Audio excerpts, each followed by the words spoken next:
قرآن سے بھی باتیں کیجئے، قرآن آپ سے باتیں کرے۔ کچھ لوگ کہتے ہیں جی ہم بڑی دعائیں پڑھتے ہیں، کام نہیں ہوتا۔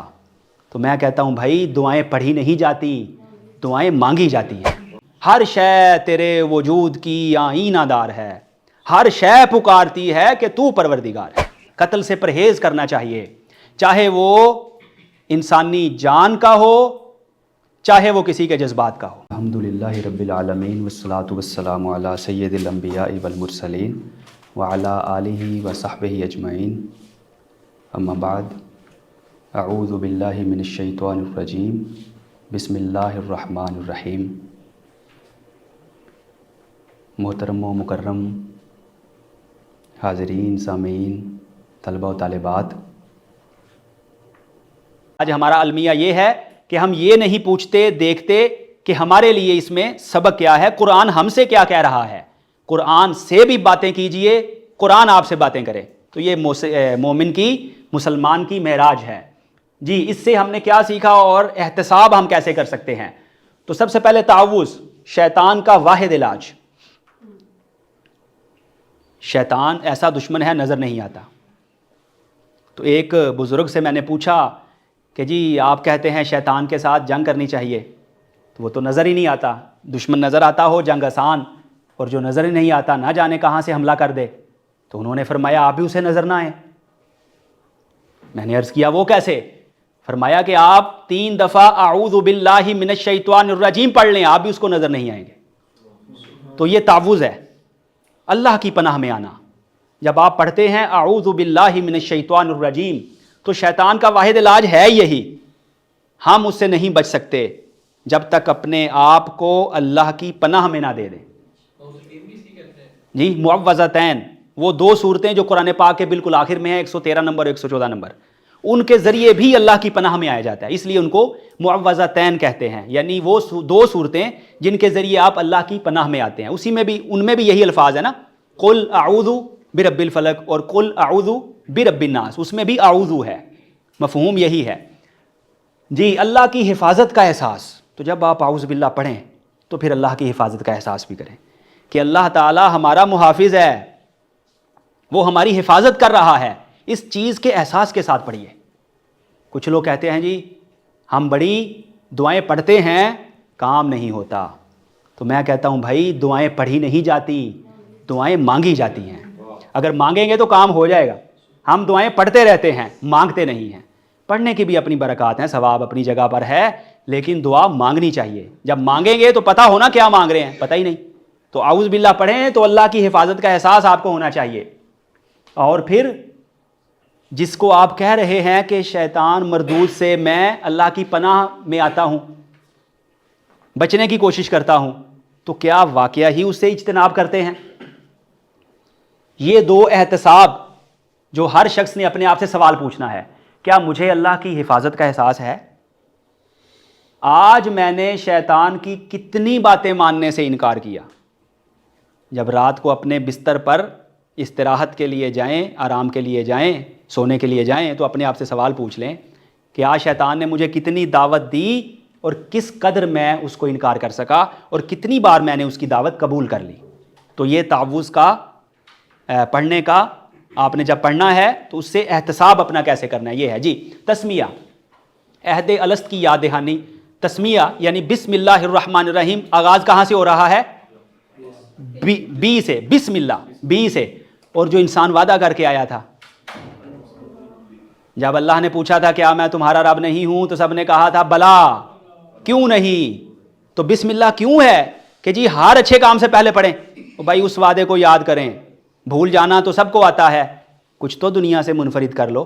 تو اس وعدے کو یاد رکھیں، تو وعدہ یاد رہے تو ہمارے سارے معاملات اور مسائل حل ہو جائیں گے۔ عہد الست کی یاد دہانی، اللہ کی مدد پر یقین۔ آپ کیا کہہ رہے ہیں؟ اللہ کے نام کی مدد کے ساتھ، پھر ڈر رہے ہیں، پریشان ہو رہے ہیں۔ جب کہہ رہے ہیں اللہ کی نام کے مدد کے ساتھ، اللہ کی مدد کے ساتھ، تو اللہ کی مدد کا احساس بھی تو ہونا چاہیے کہ واقعہ ہی اللہ مددگار ہے، اور اللہ سے بڑھ کر کوئی اور مددگار نہیں ہے۔ اللہ کے بارے اچھا گمان۔ تو جب آپ نے مدد مانگ لی، جب کسی کو کام کہہ دیتے ہیں کسی اپنے کو، تو وہ کیا کہتا ہے؟ بھائی مجھ پہ یقین رکھیں، میں آپ کا کام کر دوں گا۔ تو اگر کوئی اچھا بندہ ہو وہ یہی کہتا ہے مجھ پہ یقین رکھیں کام ہو جائے گا، اور آپ بھی اس پہ پھر یقین کرتے ہیں. یہ تو عام اچھے دوست کے لیے ہے. اور جب اللہ کو آپ نے مدد کے لیے پکار لیا کہ اللہ کی مدد کے ساتھ، جی اللہ کی رحمت کا احساس، جب بسم اللہ پڑھیں اللہ کی رحمت کا احساس کریں. وہ رحمان رحیم ہے، اللہ رحمان ہے، اللہ رحیم ہے. تو جو رحمان اور رحیم ہے، اتنی محبت فرمانے والا ہے، اتنا رحم فرمانے والا ہے، تو ہمیں تنہا کیسے چھوڑے گا؟ کیوں کر ہمیں تنہا چھوڑے گا؟ یہ احساس ہونا چاہیے. اور دوسروں کے ساتھ حسن سلوک، جب تسمیہ پڑھیں پھر دوسروں کے ساتھ حسن سلوک پر بھی آمادہ ہوں. اللہ رحمان الرحیم ہے، اور ہمیں کیا حکم ہے کہ اللہ کی صفات کا جلوہ بندہ مومن کی شخصیت سے نظر آنا چاہیے. تو یہی احتساب ہے. آج میں نے کتنے لوگوں سے حسن سلوک کیا؟ اپنے آپ سے سوال پوچھیں. تسمیہ تو پڑھتے ہیں سبھی، بسم اللہ تو پڑھتے ہیں. جی سورۃ الفاتحہ آیت نمبر 1، نعمتوں پر اللہ کا شکر، الحمدللہ رب العالمین کہا تو نعمتوں پر شکر بھی کیا کریں. شکر صرف زبانی نہیں ہوتا، عمل کے ساتھ بھی ہوتا ہے. اپنی صلاحیتوں کو دوسروں کے لیے وقف کر کے بھی ہوتا ہے. اللہ کی رزاقیت پر یقین، اب مختصر کر رہا ہوں، اللہ کی رزاقیت پر یقین. جب کہا الحمدللہ رب العالمین، اللہ تمام جہانوں کا رب ہے. رب کا کیا مطلب ہے؟ پرورش کرنے والا، تربیت کرنے والا، رزق دینے والا. تو ادھر پڑھا الحمدللہ رب العالمین، اور ادھر جو ہے رزق حرام کی جانب متوجہ ہو گئے. تو اس کا مطلب ہے اللہ کی رزاقیت پر یقین کامل نہیں ہے. وسعت فکری و نظری، الحمدللہ رب العالمین، وہ عالمین کا رب ہے، صرف مسلمانوں کا رب نہیں ہے، سب کا رب ہے. کیڑے مکوڑوں کا بھی رب ہے، جانوروں کا بھی رب ہے، حیوانات کا بھی رب ہے، مسلمانوں کا بھی رب ہے، غیر مسلموں کا بھی رب ہے، کفار کا بھی رب ہے، منافقین کا بھی رب ہے. تو یہ بندہ مومن کے اندر وسعت فکری و نظری ہونی چاہیے جب وہ کہتے ہیں الحمدللہ رب العالمین. کائنات دلیل باری تعالیٰ، اللہ رب ہے تمام جہانوں کا. العالم، عالم کا مطلب کیا ہے؟ عالم کا مطلب ہے نشانی. ہر شے تیرے وجود کی آئینہ دار ہے، ہر شے پکارتی ہے کہ تو پروردگار ہے. تو ساری کائنات اللہ کی نشانی ہے. عالم کا مطلب ہی یہی ہے. جی اس کے بعد آیت نمبر 3، آیت نمبر 2 چونکہ تسمیہ میں ہو گئی، اس کا حصہ ہو گیا. مالک حقیقی کی اطاعت، جتنی ملکیت ہے یہ ساری عارضی ہے. حقیقی مالک اللہ ہے، مالک یوم الدین، جو جزا کے دن کا بھی مالک ہے، دنیا کا بھی مالک ہے. اگر ہماری ملکیت میں کوئی شے ہے تو وہ عارضی ہے، فانی ہے. آخرت کی تیاری، تو آخرت کی تیاری بھی تو ساتھ ہونی چاہیے. جب کہا مالک یوم الدین اور آخرت کی کبھی فکر ہی نہیں کی. آیت نمبر 4، عبادت کا وسیع تصور ہے. اللہ ہم تیری عبادت کرتے ہیں. تو عبادت صرف مسجد میں جا کر سجدہ و سجود کا نام نہیں ہے، رکوع کرنے کا نام نہیں ہے. عبادت کا وسیع تصور ہے. دوسروں کے کام آنا بھی عبادت ہے، دوسروں کی خدمت کرنا بھی عبادت ہے. آنکھ سے قرآن پاک کی زیارت کرنا بھی عبادت ہے، ہاتھ سے قرآن پاک کو چھونا بھی عبادت ہے. چل کر قرآن پاک کی کلاس پڑھنے کے لیے، قرآن کریم سمجھنے کے لیے جانا بھی عبادت ہے. اچھی سوچ، یہ بھی عبادت ہے. تو عبادت صرف یہ نہیں کہ سجدہ سجود کرتے رہیں، یقیناً وہ بھی عبادت ہے، لیکن یہی نہیں ہے. یہ بھی اور ہی کا معاملہ سمجھنا چاہیے.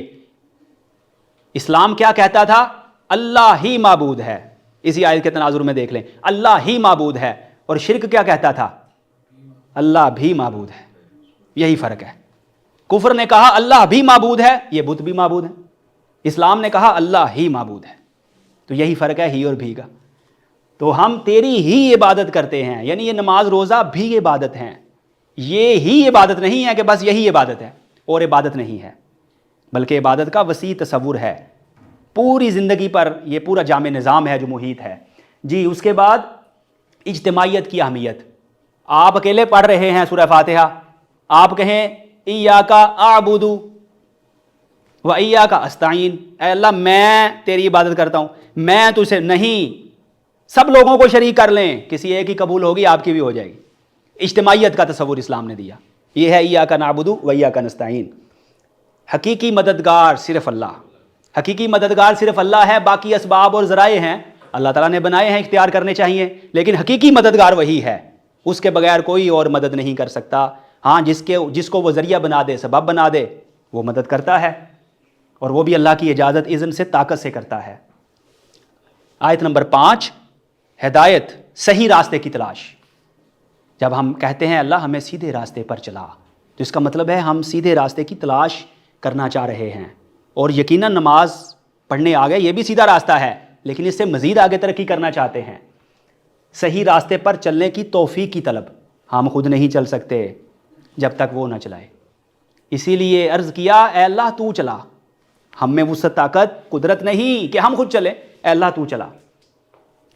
پل صراط کی یاد دہانی، جب یہ پڑھیں اہدنا الصراط المستقیم تو پل صراط کو بھی پیش نظر رکھنا چاہیے، تو انشاءاللہ نماز میں بھی خشوع و خضوع عطا ہوگا جب پل صراط کی طرف نظر ہوگی۔ سیدھے راستے کا سفر، تو ہم سیدھے راستے پر گامزن ہونا چاہتے ہیں۔ اگر آپ کسی الٹے راستے پر چل پڑے، غلط راستے پر چل پڑے، جتنی جلدی اپنا رخ تبدیل کریں گے اتنی جلدی منزل کی طرف جائیں گے۔ غلط راستے پر جتنا بھی چلتے جائیں منزل سے دور ہوتے جائیں گے۔ جی آیت نمبر 6، اچھی صحبت کا انتخاب، اچھی صحبت منتخب کرنی چاہیے، کیوں؟ صراط الذین انعمت علیہم، اچھے لوگوں کی صحبت مانگی ہے۔ ہاں جی، صحبت صالح ترا صالح کنت، اچھے لوگوں کی صحبت اچھا بنا دیتی ہے، صحبت طالح ترا طالح کنت، برے لوگوں کی صحبت برا بنا دیتی ہے۔ آیت نمبر 7 سے کیا معلوم ہوا؟ غیر المغضوب علیہم ولا الضالین، بری صحبت سے اجتناب کریں۔ اور یہ جو کیا کہتے ہیں مغضوب، جن پہ اللہ کا غضب ہوا، اور ضالین جو گمراہ ہوئے، تفاسیر کی کتابوں میں اور احادیث کی کتابوں میں یہود و نصارہ اس سے مراد ہیں، لیکن اگر ہم وسیع تر تناظر میں دیکھیں، دیگر قرآنی آیات کی روشنی میں دیکھیں، اس کے مزاج کو سمجھیں، تو یہود و نصارہ بھی مراد ہیں اور لوگ بھی مراد ہیں۔ وہ کون سے ہیں کہ جب ہم کہتے ہیں کہ ان لوگوں کا راستہ نہیں جو مغضوب ہوئے، جو گمراہ ہوئے، قتل ناحق سے پرہیز کریں۔ قتل ناحق کو بھی اللہ کے غضب کا سبب بتایا گیا ہے، قتل سے پرہیز کرنا چاہیے، چاہے وہ انسانی جان کا ہو، چاہے وہ کسی کے جذبات کا ہو۔ آیات خداوندی کے انکار سے اجتناب، جو نہیں کرتے اللہ ان پر غضب فرماتا ہے، جو انکار سے اجتناب نہیں کرتے۔ ناپ تول میں کمی سے اجتناب، جو ناپ تول میں کمی کرتے ہیں وہ بھی اللہ کے غضب کا شکار ہوتے ہیں۔ یہ دیگر آیات سے خلاصہ میں بیان کر رہا ہوں۔